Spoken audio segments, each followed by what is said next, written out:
Giants fans, welcome back to another episode of Only a Giant. Happy to be here, not maybe happy about what we have to talk about, but this is the life that we live here as Giants fans, especially under Joe Schoen and Brian Daboll. I am your host, Michael Doherty. If you could please like and subscribe, of course, I would appreciate that. And here we are, another year, another pitiful display on opening week. A game that you're just kind of embarrassed about, really. I think more than anything, just another year where kind of the hopes rise a little bit here, and you kind of know it in your gut. Hey, let's not get too excited here, but at the same time, you just kind of hope that maybe this is a year we will turn things around. And there's still time, and I certainly don't mean to be a complete Debbie Downer here, but it's an interesting year that we're looking at moving forward here. Of course, what I'm talking about here is the loss against the Washington Commanders, Washington Redskins, whatever you want to call them. And it wasn't a pretty game. 21-6, not a lot of life. Our defense did do an okay job trying to keep us in the game. Obviously, I think the Commanders kind of helped with that as well with drops. But still, you're going into the fourth quarter and you're down 14-6. Really, one more score kind of changes the complexity of this game, but we just never got it. While we're here, I guess as well, we'll do a quick shout out to, of course, Cuse football, Cuse basketball coming up for the year. Excited about that when it does come up as well. But Cuse is 1-1 now, about to take on Colgate on Friday. Should be a fun game. Cuse hasn't looked great, but we're hoping that the quarterback position will get figured out here, and hopefully the team can rebound and have a good year. That's all I'll talk about that, though. I don't want to bore you guys with Syracuse football. Probably not a lot of fans here. If you are a fan, let me know. Comment in the comment section here. If you're a Syracuse fan, or even what teams you are fans of. I'd love to hear that. Kind of anybody that's listening, what teams they may like, and maybe we can have a little bit of a separate conversation based off that. I do love college football. It's a blast. Like the direction that Syracuse has been going the last couple of years with Fran Brown, but we're obviously not quite there yet. Back to business, though. Giants game. Obviously, Giants Commanders. We'll talk about that a little bit. Then we'll obviously jump over to the game against the Dallas Cowboys here on Sunday, which I will be at with two of my friends. We bought tickets. We're flying into Dallas on Saturday. Hoping to check out a couple local places in Dallas, get some good barbecue. If you have any recommendations of places we should check out. Also, another thing, I would really appreciate that. If you want to throw it in the comments, send it through X, YouTube, whatever. Any info would be greatly appreciated. We are also going golfing that day. Should be fun. First trip to Dallas, so I am actually really excited about that. I've always wanted to go to Jerry's World and just kind of check it out. It would be lovely to get a win here at Dallas Stadium, but AT&T Stadium, whatever you want to call it, but who knows. Back into the game against the Commanders, and really you kind of just started off right from the get-go. You could kind of tell how the game was. Once again, I'm not going to belabor the point here. How much do we really need to cover something that we all saw with our own eyes as far as what happened, but we'll start with the Commanders on offense. And I believe their first drive, they did go 3 and out, missed just a couple of passes. I think Zach Ertz had a drop as well, which was kind of indicative of like the rest of the game, kind of how this went. I feel like most of the time, it wasn't the Giants necessarily stopping the Commanders. It was kind of the Commanders stopping the Commanders. With the Commanders, Jaden Daniels went 19 of 30 for 233 yards with a touchdown, was sacked 3 times. For 21 yards on that loss. And he did also scramble for 68 yards with 11 carries. Took a couple of hits, nothing crazy. I kind of wanted to start with him because you look at the Commanders and you kind of think year 2 regression. That's kind of what I was thinking for this game as well. And it really just doesn't seem to be the case. Jaden Daniels seems to be regression proof as that second year kind of curse comes along. Not a curse, but you know what I mean.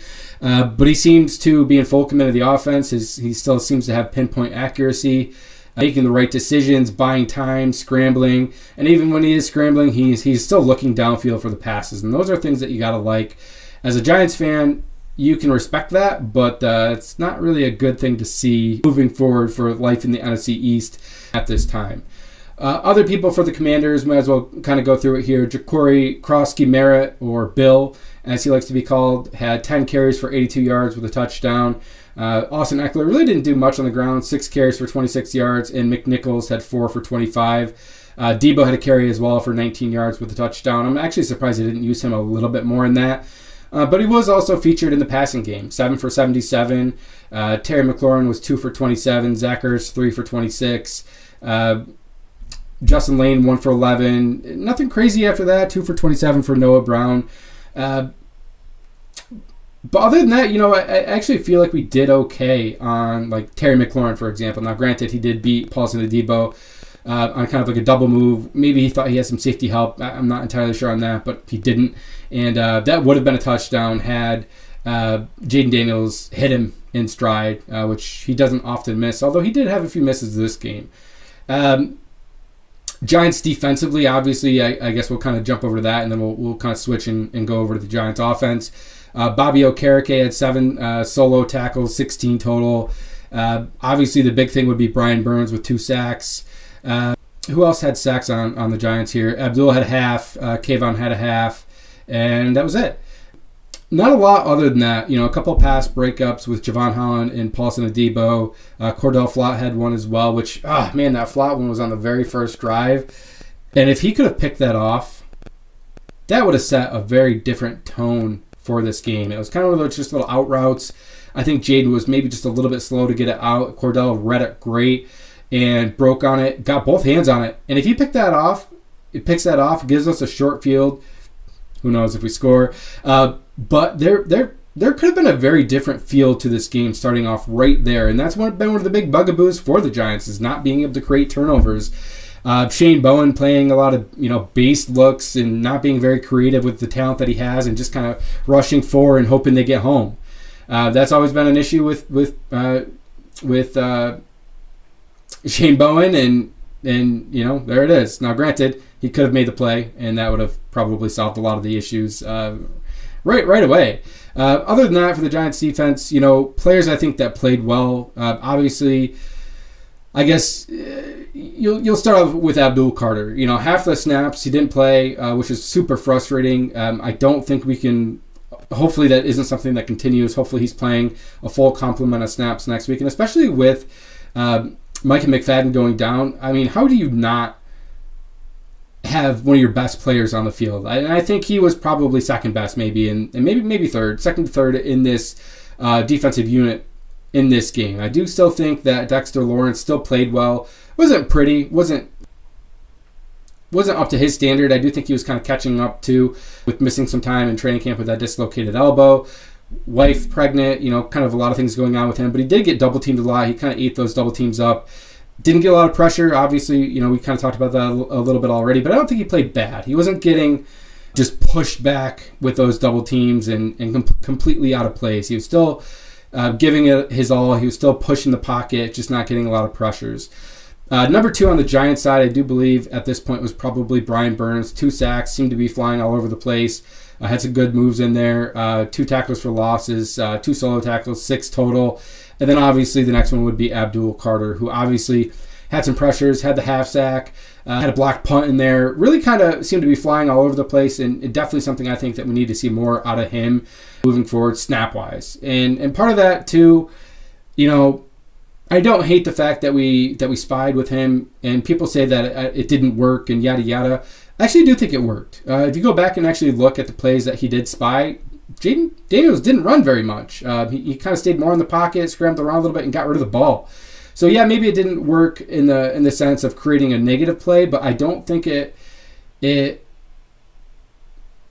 a bad thing. I just don't. You kind of see like the rest of his reps and snaps where he was just creating havoc, kind of all over the place, beating his assignments one-on-one and creating pressure. I think you really kind of need him to pass rush more. But I would be curious, if we're still going to kind of have that same game plan with the amount of snaps that he's at edge or whatever, if if he gets some additional snaps where Micah might have been, maybe blitz, fit the run a little bit, maybe cover someone out of the backfield. Those are things that he can do. I just want him on the field for more snaps. You can't have one of your best players, your top 3 players, only playing half the snaps. And I'm willing to, what's the right way to say this? I'm willing to give Shane Bowen kind of the benefit of the doubt in this game where, no, that's not even right. They just game planned a lot around Jaden Daniels. And I think they kind of played scared a little bit. I think I heard some other people say that as well, where it just seemed like they played scared. They kind of dictated their coverage and what they were doing and their assignments to what they knew Jaden Daniels would do rather than trying to attack Jaden Daniels. And I don't really like that game plan. I don't want to sit back. I want to attack a little bit more. But I understand the mindset on it, I guess, is maybe more of what I'm trying to say, I guess.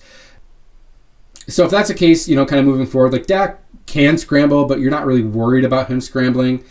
He needs to be pushing next week, and he needs to be rushing the passer and creating some havoc. That's all I got on kind of that, though. He does need to be used more, and I hope that Shane Bowen knows that and learns from it. But he hasn't yet.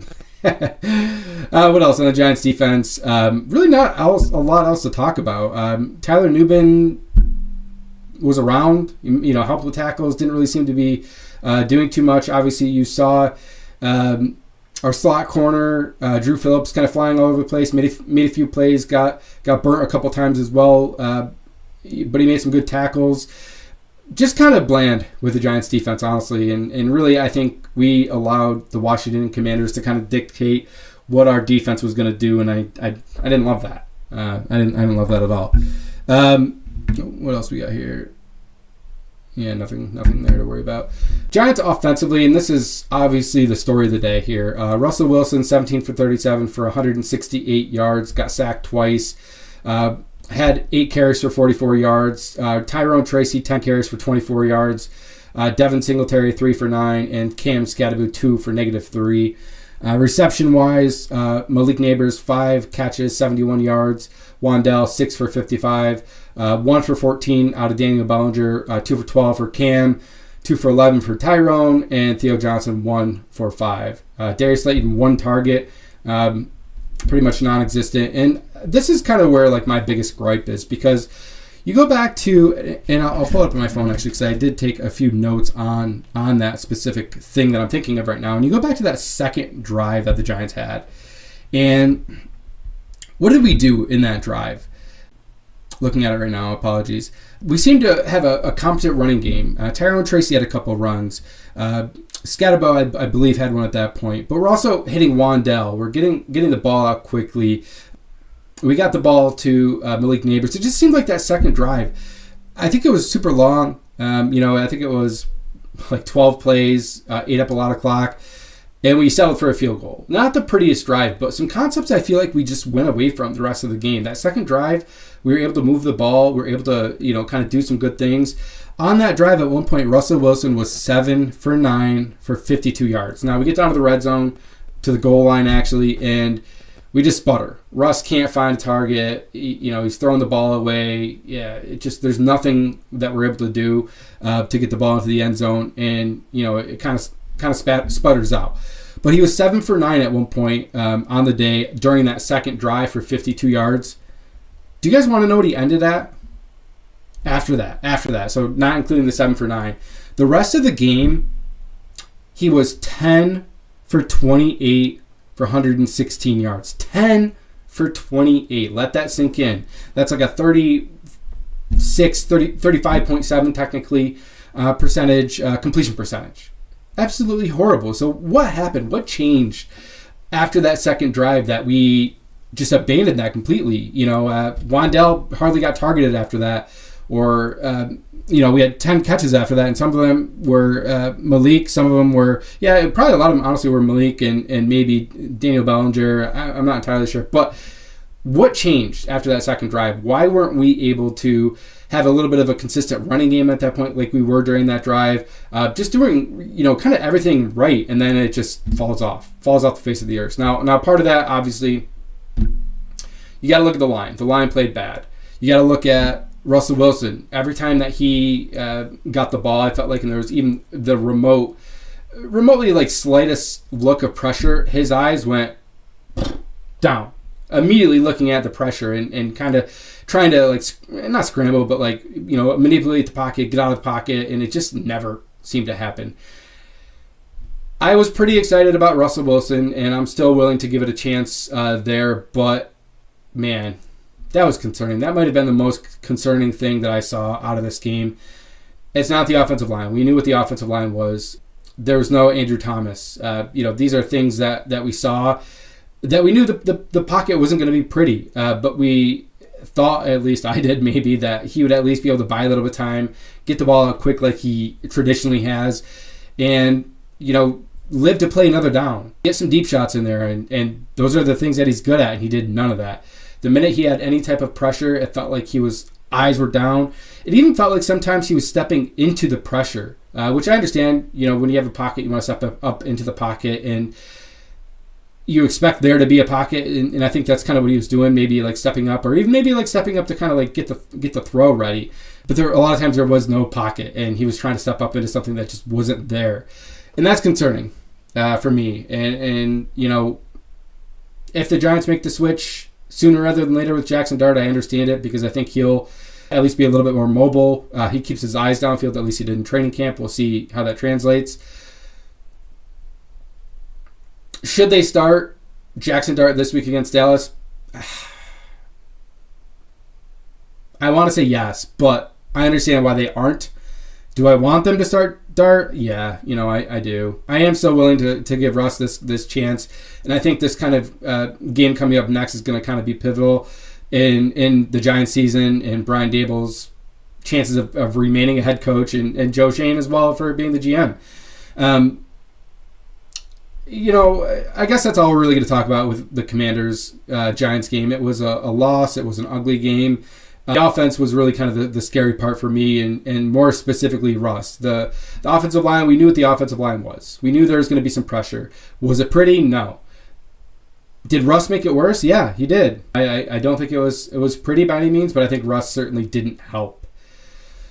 So, let's move on. Let's move on to Giants-Dallas. Let's put that behind us. And, for the third year in a row, maybe not third year, for the second year in a row, I think we're kind of calling this Week 2 matchup a pivotal game moving forward. This is going to tell us a lot, I think, as to what these Giants might be. If they're able to, kind of get punched in the face Week 1 and respond. Is Malik Neighbors bought in and not screaming at Daboll on the sideline, which I don't really honestly blame him for. You don't like to see that as a fan, I think, but man, that offense was so bad. So what is this Week 2 going to bring? Obviously, we're starting Russ. That's the big thing. There was just an injury report released as well. I'm going to pull that up in a moment. Looks like Andrew Thomas is not practicing, according to Brian Daboll. That's part of the plan. Micah McFadden is out. Obviously, no surprise there. Wan'Dale Robinson has an ankle injury, should be fine. Malik Neighbors will be limited with a back injury. And then Dexter Lawrence isn't out there because his wife welcomed their baby. So congrats to Dexter Lawrence and his wife and the family. That's awesome. But as far as the injury report's concerned, your big thing obviously is Andrew Thomas. Brian Daboll can say that's planned all he wants, but is it? Is it? So what does that mean? If we get to the point that Andrew Thomas doesn't play this week, I still think we can function as an offense. I don't think it's a game that we're just throwing away because we don't have Andrew Thomas. I think it's still a game that we can win. I would be curious, though, if James Hudson's still our left tackle, if he's getting beat in the first half. When do we make that change? Give Marcus Bowe a chance at left tackle. Can't be any worse. Maybe it could. But you got to kind of see what you have. We saw the preseason with Marcus Bowe, and he looked really good at right tackle, and he played quite well at left tackle, I would say. Do I envision him as like a long-term answer at left tackle? Sure. No. I think his probably... I think he's probably a right tackle, or maybe he kicks inside at some point as well. And also look at JMS. JMS, man, was rough. was rough, and that's another area of concern on the offensive line. At some point, do you give Schlottman a chance, or they just sign a guy to the practice squad? Does he get a chance, a call up, or maybe maybe you give Bo a chance there as well? But I think at least for this game, if James Hudson's a guy, James Hudson's a guy. But if you get to the second half and we're losing 17-3, throw Marcus Bo in there, throw Jackson Dart in there. I think that's what I would do personally. But this Dallas game is kind of pivotal in the rest of the year here as far as what we're looking at, as far as Giants fans, as far as the season. And let's kind of take a look at the Dallas Cowboys depth chart and what they have going on. Obviously, your starting offensive unit's going to start with Dak Prescott. We know who Dak is. He's someone that's always kind of tore us up. He's a good quarterback, but he's not super mobile, but he can move. So this is a game where I really think that you kind of need to pin your ears back a little bit and really try to rush the passer here and see what we have with Brian Burns, with Kayvon Thibodeau, who I thought Kayvon Thibodeau, just based off everything I've heard from other podcasts that I listen to, I think Kayvon actually played really well in this game. Running backs for the Dallas Cowboys, you have Javonte Williams, you have Miles Sanders, you have Jaden Blue, and those are your main guys. Obviously, Jaden Blue was not active last week. Miles Sanders had that big fumble. I wonder if they give Jaden Blue a chance against the Giants, a unit traditionally weak against a run. You might want to see what you have in Jaden Blue. Javonte Williams, we know what he is. He can get his for sure, but at the same time, he's nothing special, but he's a good back, at the same time where you're okay with him as a starter, but he's just nothing special. Do you give Jaden Blue a chance this week? Maybe you have Miles Sanders inactive, and then you get some other carries over to Kevontae Turpin, which I believe they did last week as well. Wide receivers for Dallas, obviously your main ones, CeeDee Lamb, George Pickens. You have Kevontae Turpin. You have Jalen Tolbert as well. And then your tight ends are going to have Jake Ferguson, Luke Schoonmaker, Spanford, which I'm not overly familiar with, but Schoonmaker and Jake Ferguson obviously have traditionally killed the Giants in the past. And then your offensive line, you have Tyler Guyton, you have Tyler Smith, you have Cooper Beebe, Tyler Booker, and Terrence Steele. And this is kind of where I'd want to attack this defense, kind of like the Commanders as well. The right side, Tyler Booker, Terrence Steele. You got a rookie in Tyler Booker, a tackle in Terrence Steele who, I don't know, I don't want to call him a weak link, but kind of a guy that hasn't been amazing. Where you might want to try to attack with more Tyler Booker, and maybe see if Cooper Beebe can get some one-on-ones with Dexter Lawrence as well. So it's an offensive line I think that is a better offensive line than the Giants, but something that I think with our front we may be able to take advantage of and hopefully get some pressure on Dak and force him into some throws that maybe he doesn't want to throw or doesn't have time to throw, and you really kind of make that right decision and maybe get some freaking turnovers. Wouldn't that be nice? Wouldn't that be a new concept, something that we haven't seen in a while? Defense for the Dallas Cowboys, you have Sam Williams on the line, you have Kenny Clark, you have Osa Odigizua, and Dante Fowler. Fowler was kind of flying around, so was Marshawn Nealon. Mozzie Smith was inactive, which is interesting, and then obviously you have Donovan Ezerako as well, backing up Sam Williams, who's going to get some snaps. This is a unit I think we can hold up against. Is it going to be perfect? No. Are there going to be pressures? Yes. Are we going to give up a sack or two? Probably. But I think it's a unit that we can hold up against if Russ can stay in the pocket. Buy a little bit of time. Be a veteran. If he can't, then they're going to have 5 sacks against us, and it's going to be ugly. If Dak keeps his eyes down, the minute there starts being pressure, it's going to be a freaking ugly game. Linebackers, you have Jack Sanborn, Kenneth Murray, Shamar James backing him up. Kair Elam is a corner who, someone I hope we would, kind of pick on a little bit and take advantage of. The other corner is Trayvon Diggs. Bland, obviously, is around. He's your nickel. Malik Hooker and Donovan Wilson. So that's kind of your main, unit on defense. Obviously, you have special teams. Who wants to talk about special teams other than, I guess, Brandon Aubrey's a great freaking kicker. What do we see out of this Dallas team, though? And quite truthfully, with kind of the saga with Micah Parsons and just kind of everything that's gone on, you kind of come into this year being like, this team's beatable. And I do think they are beatable.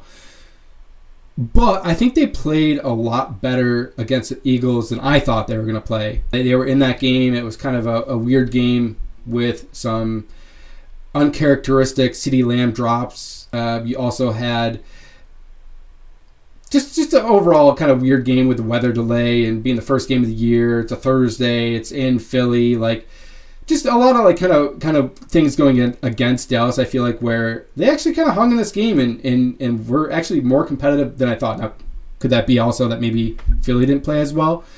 Philly wasn't able to get the run going at all, other than with Jalen Hurts. Dallas wasn't able to throw the ball against them at all either, which is one thing to keep in mind.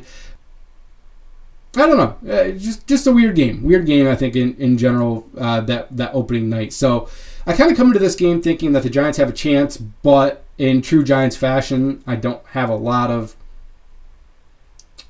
confidence, I guess, if you will.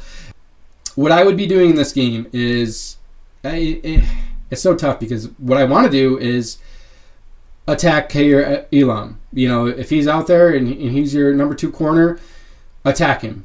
Make them roll coverage. Try to get Malik Neighbors on him. Try to do everything we can to kind of attack that. But if they're getting pressure and Russ is eyes down and getting scared and acting like Daniel Jones, freaking Jones, playing lights out with the Colts, unreal, right free. If Russell Wilson can settle down a little bit, I know he's a better player than what we saw against the Commanders. A lot better, no. But if he can stay in the pocket and play his normal game, I do think that we can attack, this secondary and hopefully get something going there. Normally, I'm big on like running the ball to set up the pass, but I'm not completely convinced that we can run the ball against Dallas. With our offensive line. Our offensive line, if you want to say there's a strength, it's not running the ball, it's passing. It's pass protection. So I would really try to attack Kaiir Elam, get Darius Slayton going a little bit. They're probably going to try to follow Malik as much as possible, but get him over there if possible. I believe they played a lot of man against Philly, but I could be wrong on that. So if that's the case, just try to pass, try to attack. Not a strength, but the running game isn't a strength either. Defensively, I mean, what do you want to say? Create pressure. Make Dak uncomfortable, make him throw some balls that you don't really want to throw, and play a little bit of press man. We didn't see that at all. If we're gonna let Javon Holland sit back there as a one high safety and play deep, please play press man. Like, what are we doing here? Shane Bowen, be a little bit more creative in this game if you could, please, and get some good looks, disguise some coverages. Get some one-on-ones for Dex if you can, and if they're not, if they're double teaming Dex, we need to make them pay. 2 sacks isn't enough, or 3 sacks isn't enough if they're doubling Dex between Kayvon Thibodeau, between Abdul Carter and Brian Burns. We need to make them pay for that, and make it pay. That's the basics I have for this. I mean, not anything too crazy. It's the second game of the year here. We don't really know where we're at or what's going to happen. But I guess what we'll do next is we'll get into predictions. And my prediction for Giants Week 2 at Dallas is not pretty. I think at half we're going to be down 17-3. Like that legitimately seems in my head what's going to happen. And if that's the case, I need Jackson Dart to come in and at least show us something. I don't know. I think the final score is going to be something along the lines of 34 Dallas, 10 New York Giants. Not pretty, like I said, but that's where I'm at. Last thing I want to do, we'll look at just a little pick'em segment, which we did last week, and didn't go great, I would say, and probably to nobody's surprise. Week 1's always a little bit tricky with pick'ems. The ones that were submitted that I had mentioned last week were Philly -7. Didn't cover. Denver -7.5, I believe did cover, so that was one that we got. Giants +6. Obviously, I had faith that the Giants could keep it close against the Commanders. I thought there might be some type of regression with the team itself, and there wasn't. Or the Giants are just that bad. Rams minus 2.5 covered. That was the next good one. Miami plus 1.5. I thought against the Colts. Daniel Jones. We've seen him up close. We know what he is. No way the Miami Dolphins are going to lose that game. And you want to know what? Not only did the Dolphins lose, the Dolphins probably looked like the worst team in the NFL. Even worse than the Giants, and that's saying something. So I don't think that's indicative of the team. Like, I think the team's better than that, the Dolphins. But they look bad, man. They look really bad. And last one was Cincinnati beating the Browns minus 5.5, which obviously they did not cover. So this week, we're still going to do it because it's fun. I like doing it. I only got 2 right, unfortunately, which is kind of rough. But we're going to do 5 this week. And once again, this is kind of something I'm doing with my friends in kind of like this little pick'em league. So I do have Denver covering at minus 2.5. I have Dallas covering against the Giants minus 6. I mean, if I'm wrong, perfect. That means we either won or it was a close game. So maybe I should just start betting against the Giants every week on this. Philly minus 1 to cover. Green Bay minus 3.5. And Pittsburgh minus 3.5 as well. That's all I got. Thanks so much for joining me. I know this isn't like... I try to get into the numbers a little bit more. I think generally with like rankings and stuff of that nature. But it's week 2. We just had a really rough loss against the Commanders. Let's keep it light. Let's do this as like a therapy session, if you will. And hopefully someone benefits from it. I don't know. A couple things that I mentioned earlier. If you have any places in Dallas that you want to recommend that might be worth checking out, that would be awesome to see. Also, favorite college teams. Obviously, I'm gonna root on Cuse. You know, I'd be really curious to see what other people that listen to this, what teams they like. And if you made it to the end, once again, if you could please like and subscribe, I'd really appreciate that. It means a lot to me. I'm not doing this for like monetary gain or anything like that. This is really just kind of something fun that I like to do. Whatever, do more with it. Yeah, if it came to it, sure. But it's just me. It's a small operation. I have my brother that kind of helps out with some of the other stuff as well.